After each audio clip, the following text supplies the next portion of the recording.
Hi everyone, welcome to the Project Flux podcast and welcome to the Christmas special. Today we've got a big one as we're fast approaching the big day where we're going to have a quick look at the news of the week, and actually there's been a load of stories, but we're then going to have a bit of a Christmas roundup of all the amazing guests that have given us some of their time to talk about what's happened in AI in 2024. So we're going to have a quick look back at what we've talked about over the past year. Before we go on with the episode, just to let you know about our plans for the Christmas period. So we've got the Christmas episode today. Next week, the podcast will come out on Boxing Day. So it will just be a quick roundup of where we are and a quick wishing everyone a Merry Christmas more than anything else. And then the following week will be our New Year special. So the newsletter will come out with our predictions and what we think is going to be happening in 2025. And then Yoshi and I will be talking about our predictions for 2025 in a lot more detail. So that's what we're going to do over the Christmas period before we get back to the guests from 2025 onwards. You excited, Yoshi? I'm super excited, mate. Looking forward to it. Would you like my hat? For those who can't hear me, I've got my Santa hat on. So now you've got the beard to match as well. I've got the beard to match. I've got the hat. I've even got my Christmas jumper on at the moment, which is it's looking a bit faded. It's the Alan Partridge Christmas jumper, but I'm feeling pretty festive now, and I am really excited about sort of wrapping up this year because there's been a load happen, and about what's going to be happening next year. So it's going to be nice to take some time, take stock, have a look back at what's happened in 2024, and start really getting excited about 2025. Before we go into the news stories, as always, we just wanted to thank our sponsors, Construct AI. They've been with us from pretty much the beginning of this journey, sponsoring us, supporting us, and we love their products, and we're looking forward to continuing working with them in 2025. But as always, do check out the Construct AI product. There's a free tier that you can get stuck into right away. We absolutely love the product and we thoroughly recommend everyone to check it out. So I was hoping that there wouldn't be too much to talk about in terms of news this week so we can get onto the roundup, but actually it's probably been the busiest week we've had it in quite some time. So what have we got to cover today, Yoshi? We've got the Willow chip that we got to look into, the new Google chip. Google's also been... Yeah, we've also got Gemini 2.0 Yeah. and Project Mariner, which is Google flexing their capabilities. They've been busy, Google, to be fair, as this year rounds up. But then, of course, we've got the 12 days of shipments and what's been happening with OpenAI. And we covered a bit last week, but there's some more features that they released to look at, particularly the projects feature within ChatGPT, which we'll quickly cover. And then we've got Ilya, OpenAI's co-founder, Ilya Sutskever's address on the fossil fuel of AI. Quite a lot to cover, and we probably won't be able to do it all justice. So as always, if you want more on these stories, do go to our newsletter because it's all there. We've got rabbit hole that you can go down to if you want to investigate these things anymore. But should we start with the quantum chip? Let's get the hardest story to try and describe out of the way. I'm going to pass this one over to you because it's complicated, right? We're talking about quantum computing. How would you kind of sum it up for the listeners? And what is the Google Willow chip? So it's quite a difficult one to describe, really, but it's one of the first or the most powerful, groundbreaking quantum computing chip that Google have released. And it's there to unlock the potential of quantum technology. Now, unlike traditional chips, Willow leverages quantum qubits. That's how quantum computing effectively works. And effectively, it can solve challenges at ridiculous speeds. So I think you mentioned it solved challenges which would take humans, like 100 septillion or 1 septillion years, which was a lot of zeros, right? A number that I can't even comprehend, yeah. Yeah, and this is kind of a glimpse into the future of what we can unlock. But the main thing to notice, though, is that it isn't that this quantum technology stands alone, right? And I think in the newsletter, we also mentioned that AI can play a role within this space. Yeah. So, I mean, it was incredibly impressive to watch what they've done. And on this space, Google are releasing so many things so quickly, and they're catching up with other competitors within almost a week. Like it is crazy to watch. So when we looked at what this kind of means in terms of project delivery, quantum computing itself can drastically enhance project planning, solving some of these complex scheduling and logistics problems within seconds, because it can do things not sequentially but simultaneously, right? So that is the oomph of it. We can get improved sustainability models that we mentioned in the newsletter. So we can then deliver quantum simulations, which can refine energy usage, material efficiency, all the way through to large scale projects. And then typically we always come back to risk analysis, enhances risk analysis. So you can get quantum driven AI, like I mentioned, which can offer more precise predictions for market trends, regulatory challenges, changes, and potential project risks. Yeah. So this kind of answers a lot of the concerns that people have at the moment about scalability and Yeah. also about the environmental impacts, because the fact that this can work at this incredible scale is undoubtedly going to sort of solve some of the compute issues that we're worried about, and then the scaling issue that we've got. Because and let's be honest, even though they've released this chip or they're working on this chip, it's still a long way, right, from mass consumer release. But what they kind of proved, that they've kind of proved a lot of concepts, and it gets quite complex. When we deal with quantum computing, it gets quite complex, and neither of us are quantum computing experts, but what it actually means is that it's going to enable some of the things that have previously been impossible to become possible now, and it's going to drastically improve the quantum the compute power, and it's going to significantly be able to reduce some of the time that it takes. So do you think this is going to have a big impact on how these models and what's happening with artificial intelligence is going to scale over the next decade or so, I would imagine? Yeah, I mean, it's like complete proliferation, right? And just to put into context, septillion is 1 followed by 24 zeros. You just looked that up, didn't you? Yeah, I looked that up, and it's incredible. So Yeah.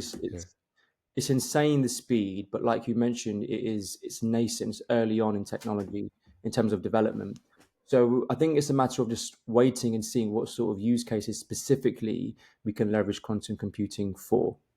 Yeah, I think we've got to wait a while. The other issue, without getting into sort of conspiracy theories and into quite deep philosophical debates, there's a lot of chatter around the fact that this chip proves the concept of the multiverse.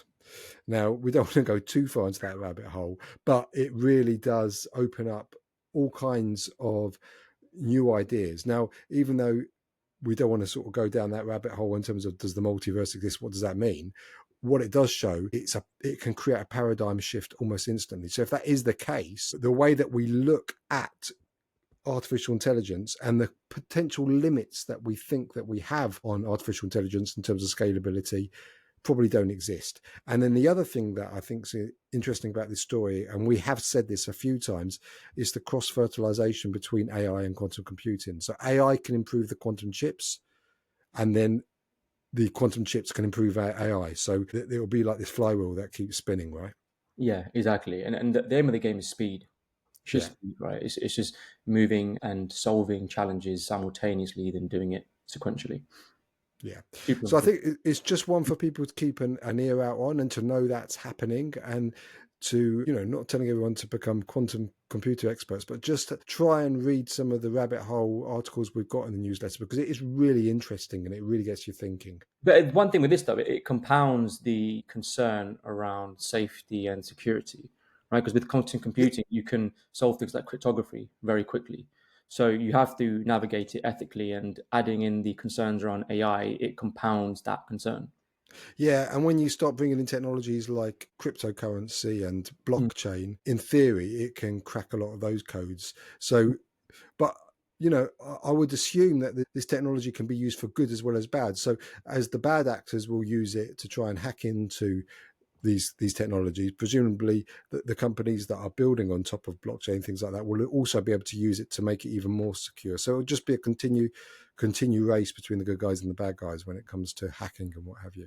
But let's move on to the next story. So the next one was sticking on Google, and there has been a lot of noise from Google recently, but they've just released Gemini 2.0, and in particular linked to that, this Project Mariner. So we've had a lot of talk about agents over the course of the last, well, pretty much since the podcast started, but particularly it's hotted up over the last 3 months or so, and this agentic era that we're coming into, and we all think that 2025 is going to be the year of the agent.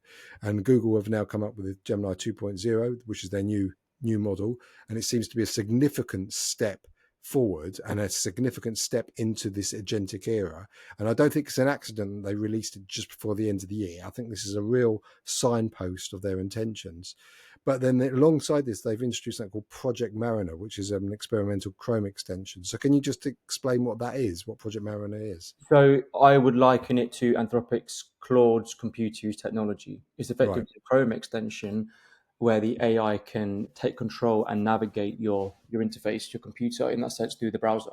So we can do things autonomously. And that includes web navigation itself. That is also, I mean, the thing to note, right, is that they have leveled on all fronts. So the large language model of Gemini 2.0 itself is now a flagship AI model. Mariner is also now the equivalent of the computer use technology. And then we also have other technologies, Notebook LM, which has just come out, the agentic workflows, which you can use on the front end. What they've done is they've released these things and they have revived their position as being at the front of the pack. Right? It's a statement of intent, isn't it, for It's a statement of 2025? intent that they have actually delivered. Because I was even looking at, because they also actually, while this newsletter was out, they've also released the video generation tool, which I've seen comparisons between that and Sora, and it is better. So while OpenAI are doing this shipmas, 12 days of shipmas or whatever it is, these guys are actually just releasing the tools, and it's pretty staggering whilst doing this Willow quantum computing chip. So Yeah. it's very impressive. And the main thing to note is that they have completely broken the pricing model. If you compare Google's price model for all of these technologies and capabilities in comparison to what OpenAI are doing, it is significantly cheaper. Yeah, especially when you compare it to the new OpenAI ChatGPT Pro, which is $200 a month. So Yes, exactly. it's and I think, well, the war's hotting up, isn't it? We knew this would happen, but and that's, we haven't got time to cover it. But they have been incredibly busy because they've also released an update to their Notebook LM, which allows you to actually have conversations with the podcast feature, which is, I haven't had a chance to play with it yet, but by all accounts, it's pretty amazing. And then on top of that, they've also released this feature called Deep Research. So this is enabling you to utilize an incredibly powerful model, experimental model within Gemini as an assistant to help you with, as it says, deep research. So I don't think any of this is an accident. They've put all this out just before the end of the year to mark their territory and say these guys, because up until now, it has felt like Gemini's been the poor cousin in some ways of OpenAI and Claude, but I think they're saying, well, we're back and 2025 is going to be our year. Yeah, and just highlighting some of those, the capabilities that are on show. The multimodal reasoning itself is powerful, seamless interaction across different media types. They've embedded it into a lot of their softwares. So within search and maps and even Lens, apparently. There's low latency, so it's human-like interaction. When you speak, you get a response back, which is very fast. And like you mentioned around deep research, they lend into that autonomous capability, and they can allow it through these different means, including Project Mariner. Public perception itself is mixed with excitement. People are concerned about data privacy, but that is something which exists across every frontier LLM. With Project Mariner, sensitive actions require user confirmation. So there is a human in the loop. Yeah. I think it's that a lot of companies are taking, but that does seem to be the one concern across all of these big tech companies. What do you think? Do you think this is going to level it up? Do you think Google's going to be right up there with the other two? Yes. 25? Yes, 100%. Yeah. Yeah. Interesting stuff. But let's talk about the competitors, because it's not as if OpenAI have been quiet. And we covered it last week in terms of the Sora release and the ChatGPT Pro and the one coming out of preview. And there's been a few announcements this week, but the big one, and the one that I think is going to be most useful to people, is the release of projects. So what projects is basically the ability to create folders within your ChatGPT kind of UI, so that you can give it explicit instructions about how to deal. So you can divide things up into different areas of life. So for instance, you can have one which is around a particular work project. You could have one which is about your personal holiday or whatever you're doing. And then all the chats that are associated with that particular folder, you can give it custom instructions. So it's quite useful, and it's quite nice because I've always found the ChatGPT interface quite clunky and messy in terms of, the chats just go in historical order down the left-hand side, and you're never quite sure how to find the latest one. This is going to enable you to kind of organize them a bit better, and also with that, you get the custom instructions. The bit I haven't quite figured out is, how is this any different from the custom GPTs, which they released about this time last year? Is this just another way of doing the custom GPTs within a folder environment, or is there something slightly different here? Yeah, I think it is like that, but doing it in a more familiar way, because you can include, I think, documentation, tone of voice, and all these other slightly nuanced things. But effectively, it is a bit like that, but it's just worded within a more familiar term, I would Well, say. I think I was surprised, and one thing I got wrong, it was, I thought the custom GPTs were going to be massive. I thought it was going to be absolute. This time last year, I remember thinking it's going to be the next app store, and it hasn't. I mean, it's useful, but it didn't have the impact I think that But there's a a lot reason, of people thought it was. for that, What's the reason? because OpenAI, like we mentioned before, lean more towards consumers, the end user, Yeah, right? yeah, So they wanted to bring that level of control and capability to build your own fine-tuned models as such, yeah, or custom GPTs to the end yeah, user. yeah, What Anthropic did and some of the others was build for developers. So yeah. they improved API access, right? Mm-hmm. But then what you found was that developers were the one that were connecting to these APIs, and companies themselves want to badge their own things. They want to have their own capabilities. So it actually moved more towards that Yeah, direction as opposed that to makes the sense. end consumer. So that's the route that companies have taken, because you have to predict in your mind Mm. people are going to pick up on the AI hype. So you're going to get more people dabbling into API access, right?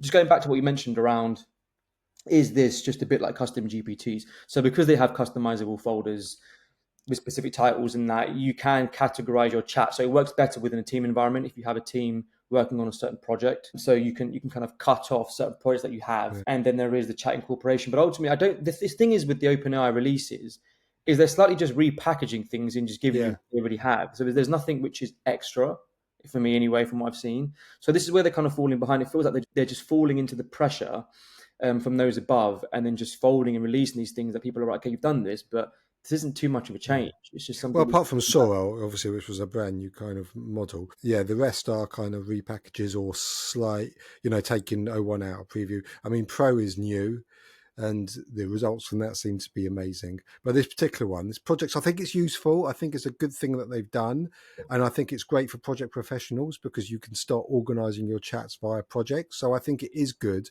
but it is just a different way of doing the custom GPTs. Yeah. But that's not. It's fine to pivot, right? They obviously looked at it and said, "Well, it's not quite working. How can we get this How can we enable people to do it?"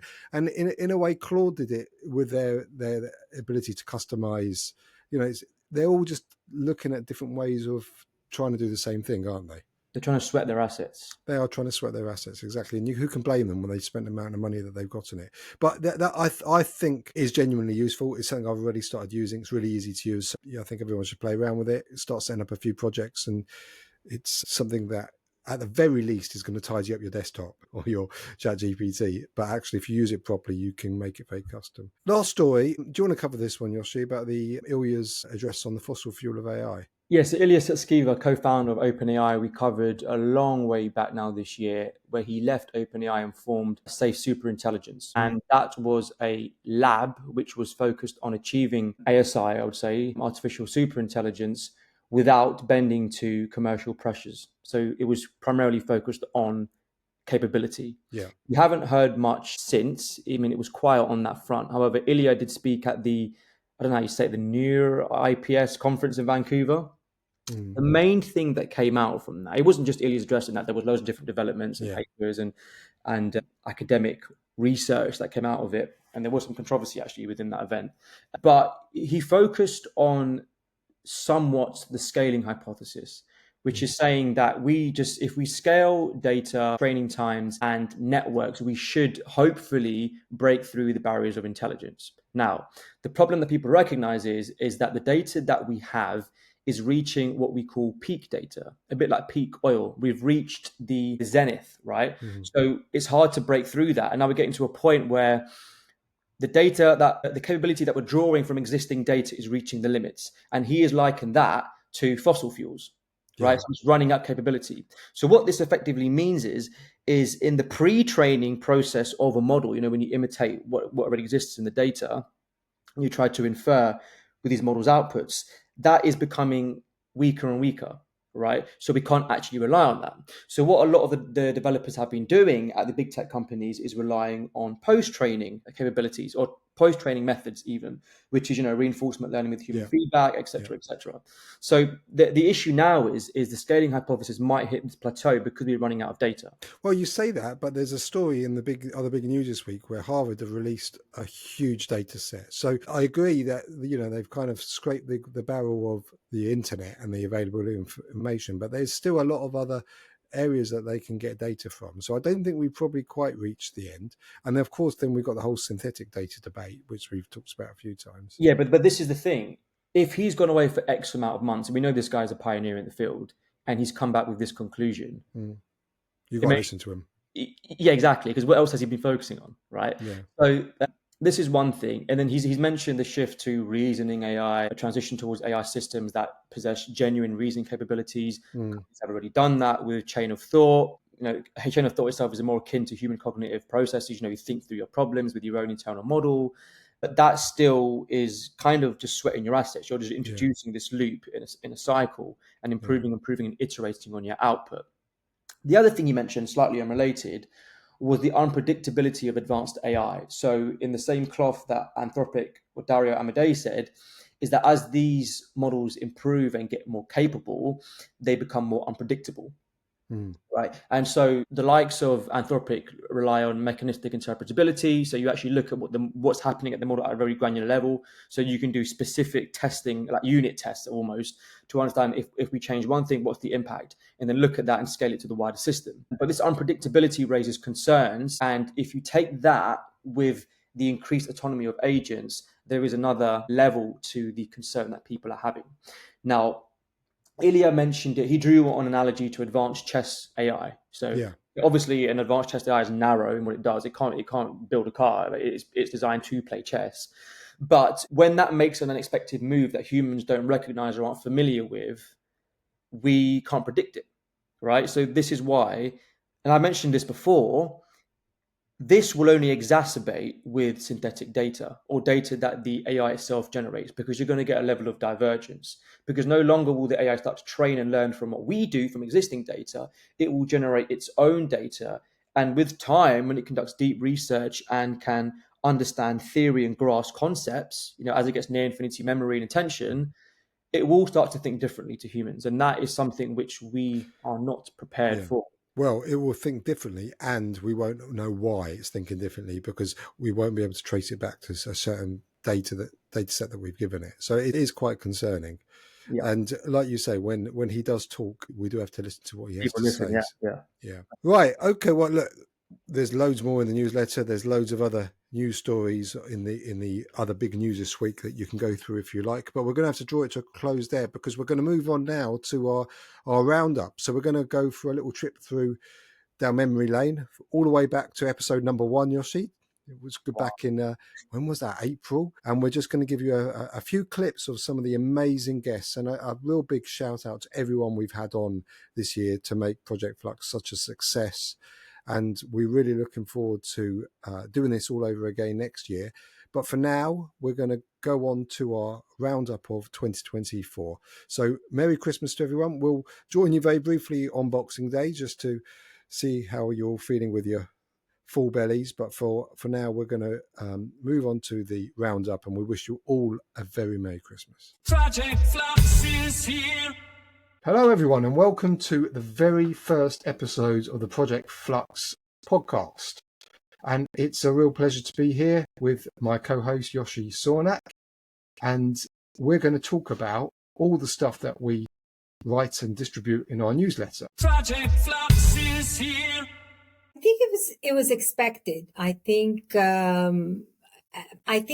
ChatGPT gives us the sense that it's not so scary, because when people talk about AI and machine learning, and when I started, exploring this and learning actually, machine learning and stuff, so it seems like overwhelming. But ChatGPT gives us a sense. It's just like, it's really just an assistant. It seems, harmless and helpful. Project Flux is here. I think you're correct. Starting from November last year, Microsoft, they have already revealed Microsoft Copilot for enterprises or for business.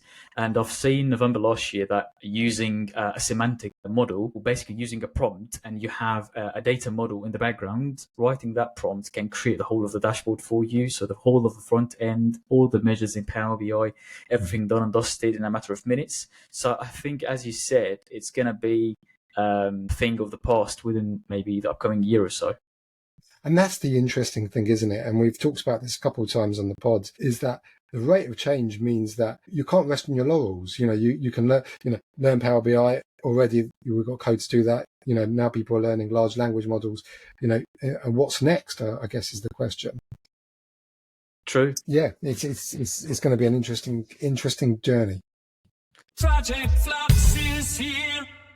Well, I mean, parametric, I think, as you say, it's quite a well-used term. And I think if you think back to kind of the design phase, that's something as fundamental as saying, look, if I make this pillar 2 times bigger, what's my bill of quants look like? What do the work breakdown look like? So I think there's a very fundamental value of this parametric concept of what can I change? And if I change, what is the effect further down the line in terms of time, cost, and now ultimately carbon as well?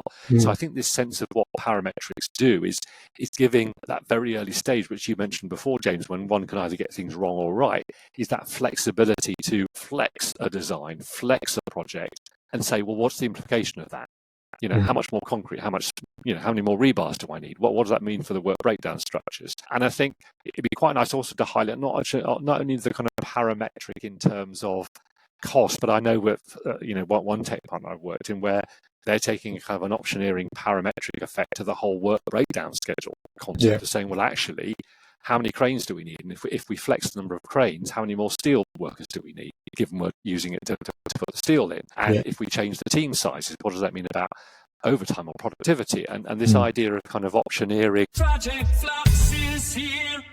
And I think a lot of it does come from digital literacy, right? A lot of people will adopt technologies because look at GPT, for example, right? It's a very powerful tool.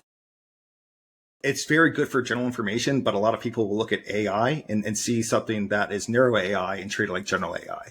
They assume that this is all in the same bucket or the same pool. And it's just like, okay, it will just do whatever I tell it to do. And it can't, right? So people make these assumptions that technology will do things, but they also don't understand the limitations. But when you understand the limitations, then you can actually narrow the focus on like, hey, we can use it for this. But it's not having that understanding, right? Not having that digital literacy does lead to a lot of problems. And I've dealt with that a lot too with clients, especially implementing new technologies, right? And replacing the old legacy system. Now, a big challenge we have with that, it's the training is so minimal, right? It'll be, hey, here's a 1-day class on how to use this or a 2-day class on how to use this brand new tool that's going to replace it. And what ultimately happens is people get frustrated because they don't understand how to use this tool for their job. And because of that, a lot of people try to go back to the old system, right? They're like, oh, I don't like this new thing. I don't like this new thing. And they're going to use the old system for as long as they can. Project Flux is here. I don't think, if you rephrased it, is there a scenario, or you used a loaded question. You said, is there a danger? As though it's potentially a bad thing. The Gartner's report that said that 80% of project management tasks are likely to be AI performed, that prompts the question, what's the 20% that remains? And those will be those relationship-based sense-making, decision-making roles. So that relationship, the interaction will still be there. It will just be focusing on the things that really matter rather than some of the transactional activities that take place in a project. Project Flux is here. There was a really great podcast from Lex Friedman, and you might know him. He's a great guy, and he was saying that as long as you have people calling all the shots, we are really safe. I think it becomes much more difficult to control once you have AI producing something and then AI signing it off. Project Flux is here. I mean, let's step in the DeLorean and let's just start cruising forward in the future.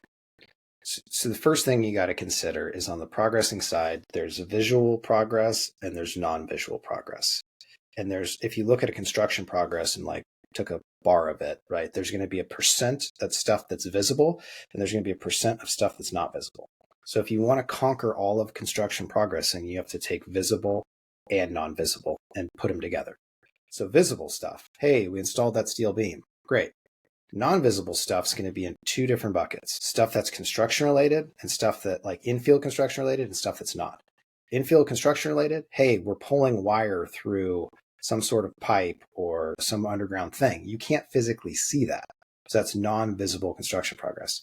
The other, I would say the non-construction stuff is, hey, I got my permit stamped. Like, is someone wearing a helmet cam when they stamp the permit, you know? I feel a lot of that will go digital workflow related, but you need to be able to combine all of that progress together. So let's say we snap our fingers and we did all of that, right? If you go forward in the future, all you need to think about then is, okay, I have built 3 or 4 projects. And here's the thing, going back to our earlier comment, how like everything is kind of the same, just repackaged again. All construction is concrete, steel, cables, wires. Like it's just the same stuff, the same subcontractors building the stuff.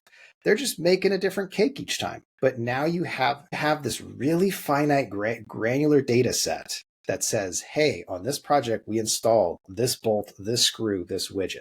This is unheard of before, right? Now you have an advanced modeling capability. Project Flux is here. So there's two sets. You got to think about this. The value creation method is physical and paperwork, essentially. Yeah. We call that digital, but it's really about paperwork. The value of unit is the report. You could almost, as a consultancy, sell reports because it's such a condensed value unit. That is essentially what AI is there. So coming full circle to the main question you asked me, which is how is AI going to revolutionize project management?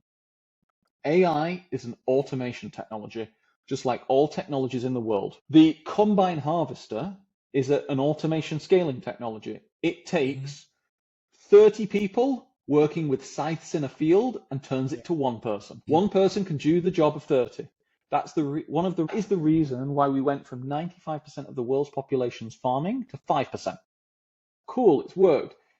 Even the internet in banking, that's a scale mechanism. It used to take X amount of resources to send money between people. Now it takes a lot less than X amount of resources. It's a button click. Here, what we've got is AI will massively increase the productive capacity of people in producing paperwork. Project Flux is here. There's kind of saying sometimes that data doesn't lie. Sometimes it does, depending on how you use it. But really, one of the things was some of those myths. We talk about the myths and, you know, the various things happening on our project because of this. Well, actually, if we have the information there, then we can say, well, that's what the data's telling us, and maybe kind of counteract some of the human biases or power biases in projects, because that's also another area I'm quite passionate about, where how do we make decisions? Are we making decisions based on feeling and what somebody else higher up the chain wants, or are we doing it based on really sound rationale? So that's another key piece. We've spoken about projects being data enabled. So can we have a kind of, is there a common data strategy we could issue through our professional institutions saying this is how we approach data? These are some standard things. Maybe we could come up with something like a PAS model for how we describe data. And then we've spoken about pooling. What is it, even as consultants, what could we share without kind of compromising individual, you know, consultants' information? But we could share something around rail projects or nuclear projects or something like that to help those projects be delivered better. So what could we share? And then also, you know, so we've spoken around skills. So I'm not saying everybody has to be a programmer, but just for everyone to get a bit more on the literacy curve. I think you mentioned it earlier, but we need to be able to understand what our vendors are trying to sell us. We need to be able to understand how to structure our companies. What's the future? What are the skills? As you say, projects are delivered by people. Let's kind of appreciate the value of the human bit. And then what can we use the data analytics to enhance us with? And that then helps us get to a kind of culture where we're not afraid and we're just going to kind of see how we can get better. You know, we'll not have 99.5% of projects being delivered late. Project Flux is here. So on that then, Phil, what are some of the more common topics you've seen the model ask at Construct AI? So users, in what terms of what users are asking Construct AI? Yeah. Yes, typically there's a lot around health and safety. People also really interested in obviously where the work is. They're also interested in are they going to get paid? That's usually a follow-up question.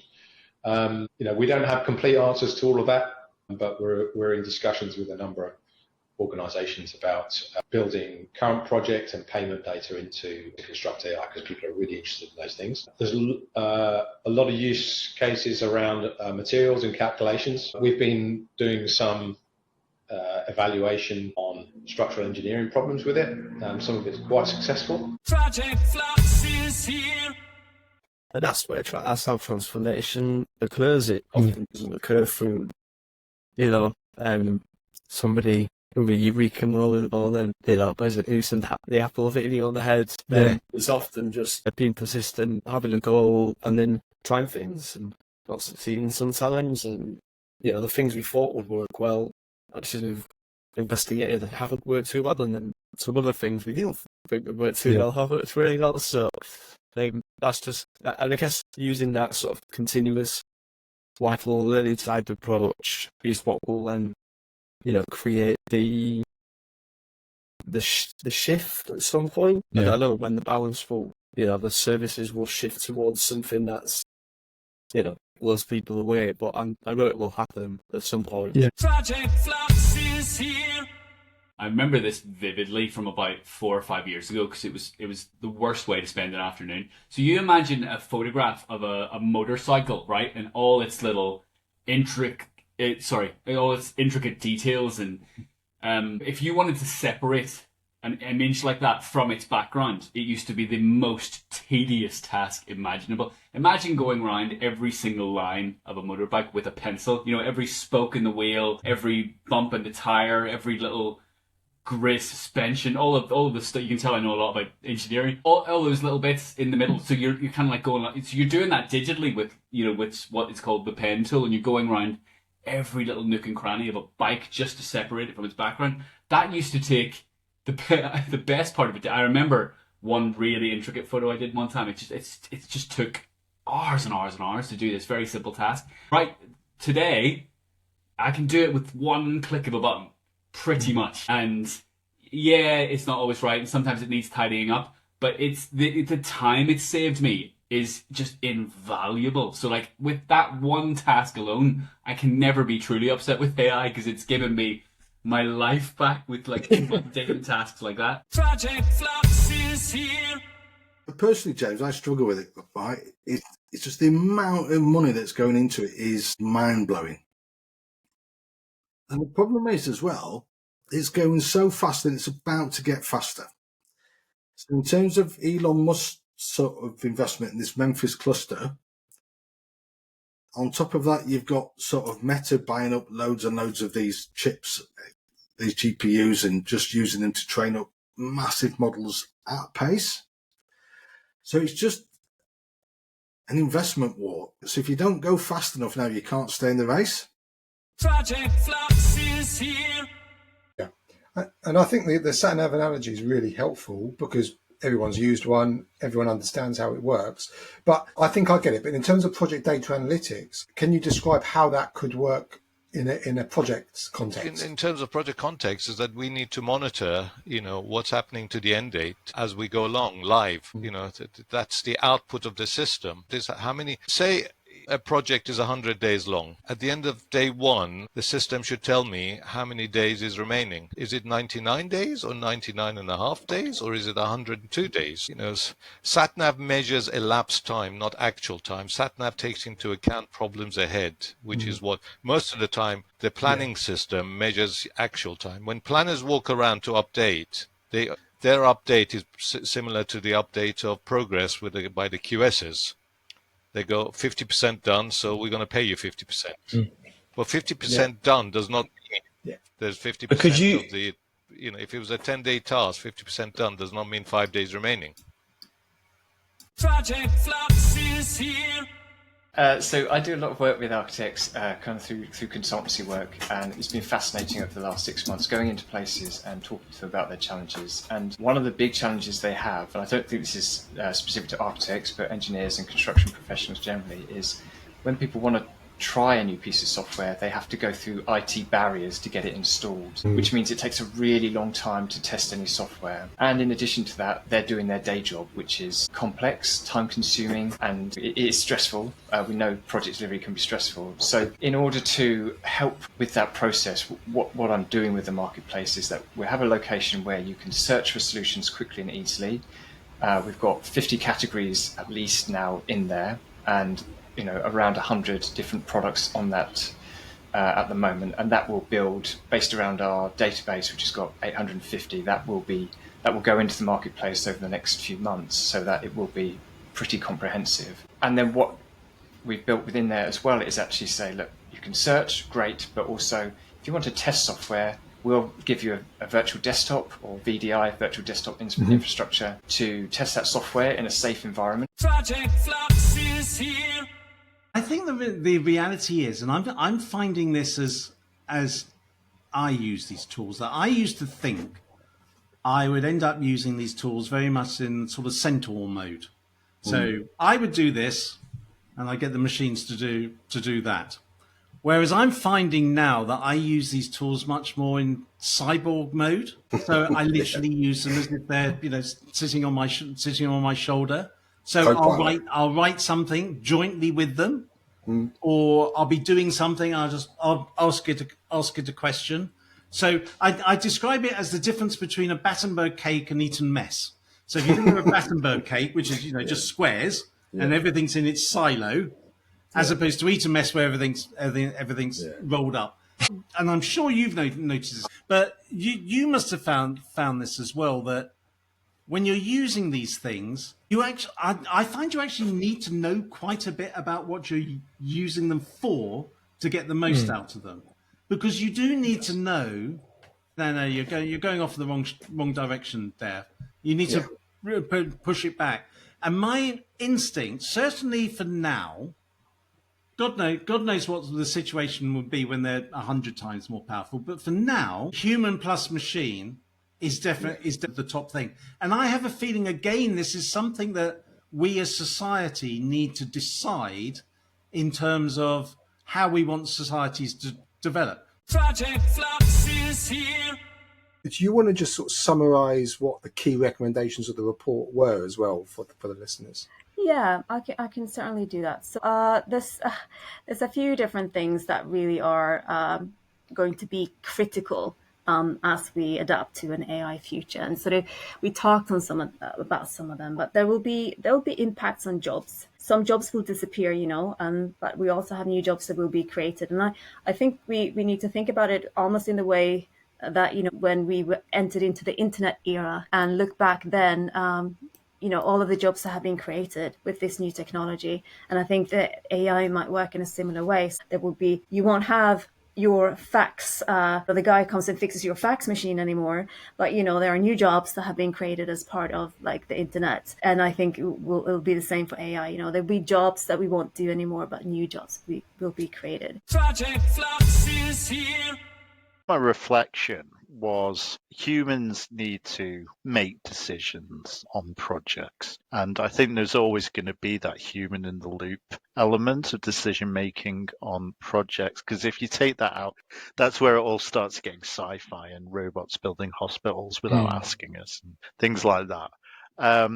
So my kind of, shall we say, baseline was that the humans are always going to be involved with this process because, okay, you get the data and then you choose what to do with it.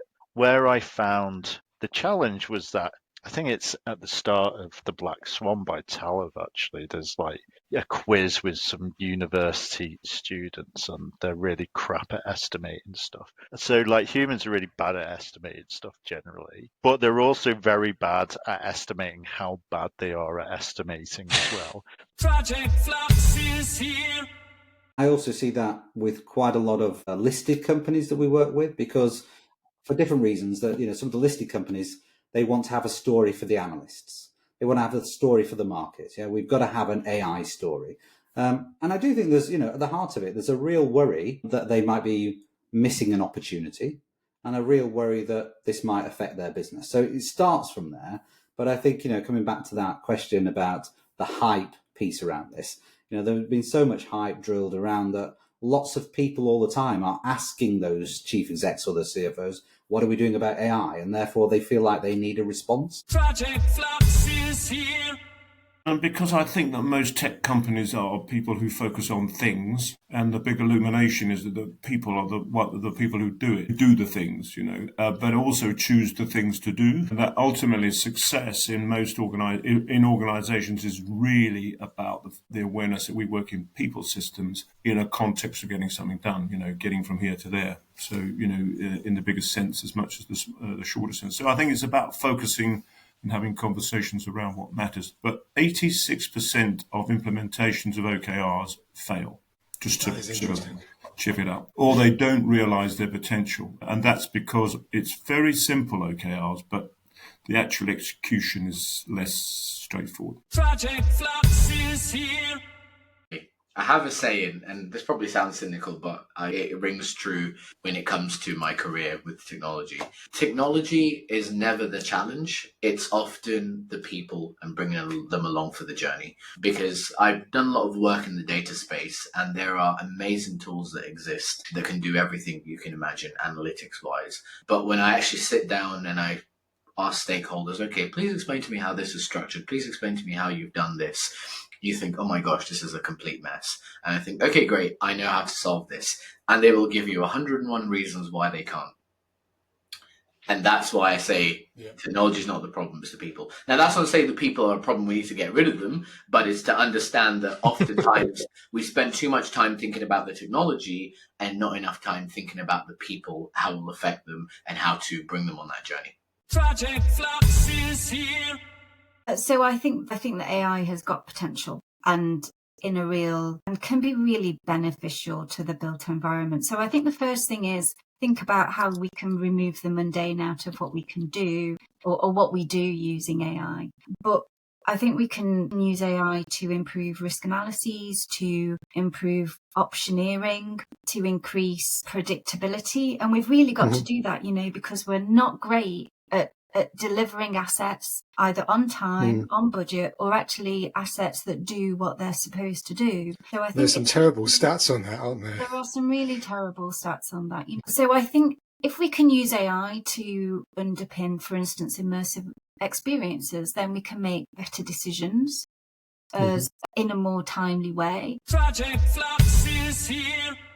Finger pointing doesn't serve a purpose. My philosophy, which our team follows, but we also recommend our customers to follow, is that you need to believe that the ball is always in your court. Even if you're waiting on a customer, the ball is still on your court to chase the customer down for the information or the approval or whatever it is you need from them.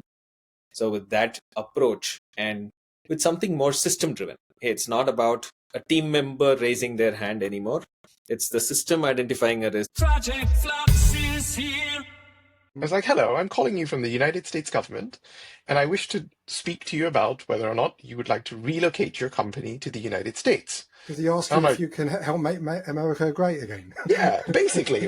And I'm like, I generally don't take many cold calls, but when someone introduces themselves as I'm calling you from the US government, I'll listen for a few more seconds. And what they do is there's offers of golden parachutes, or golden visas, where they'll say, I'll give you and your top team all visas, concierge service in 2 weeks. The French will say, we'll give you 500,000 euros in tax credits. The Germans will offer similar things. The Italians will say, it's remarkable that Italy is also in this race, but they also will say, we'll cut your taxes to 0% for 5 or 10 years, right? And I was like, man, these are pretty lucrative things. And I asked my peers, have you, outside of the UK, have you ever got a call from the UK government telling you to come to the UK? And again, granted, I have a small sample size, but I've asked a couple of people within the government whether they do this. And unfortunately, the answer is no. Project Flux is here. We have seen that problem. We have used synthetic data sets ourselves. I think with the developments that I see within this domain, a lot of the tagging that we currently have to do will be done automatically by systems with very little training from us. Wow. And this is where some of these models will lead in the future. But I see a bigger problem in that we are already using these systems to produce more and more synthetic data of bad quality. The problem with the systems is that if you have bad data in, you get bad data out. It's garbage in, garbage out. So in this sense, you end up having a situation where you are inferring new data sets that are going back into the training process and keep training these models. So you have bad data in and bad data out, and then you have a degeneration of the data sets. And at some point, you just have only bad things coming out. And that And poses a risk for AI in terms of AI credibility within the architectural space. I think it's a risk. It's a risk everywhere, but as long as you understand that that's a risk, you can start building strategies to avoid it as much as you can. Project Flux is here. So at the moment, what we're sharing isn't really around data. It's more about sharing the solutions. So we're not there to kind of share each other's kind of sensitive project performance data. We're not there to try and catch people out by saying, actually, your projects are going to be late or even more over budget. It's more about kind of developing the solutions together and sharing the solutions. So people might need to adapt the data pipeline for some of the solutions that we create. They'll certainly need to feed their own data into it. But fundamentally at the minute, it's more about sharing the solutions, sharing like the approach, the kind of data architecture, the lessons learned on how to like deploy a cool AI tool or data analytics tool, not so much about sharing the actual data themselves. Of course, we definitely support the idea around data trusts, so kind of sharing data in a kind of secure way with the right guardrails around it, because I do think we'll massively benefit the more people that do find ways of sharing data in an appropriate way. But we're not quite there yet. Project Flux is here. Just want to give a big shout out to our sponsors, Construct AI. For anyone interested in looking at Construct AI, the link's in our show notes. There's a free tier that you can play around with. Yoshi and I have been using it for a good year since it was originally launched, and we get a huge amount of value out of it. So I thoroughly encourage everyone to go onto the Construct AI site and have a play around. Cool. And guys, before we sign off, please don't forget to share, follow, and like all of our stuff. So that helps us to engage with you and understand a bit more about what you want so we can bring it to your doorstep as early as possible.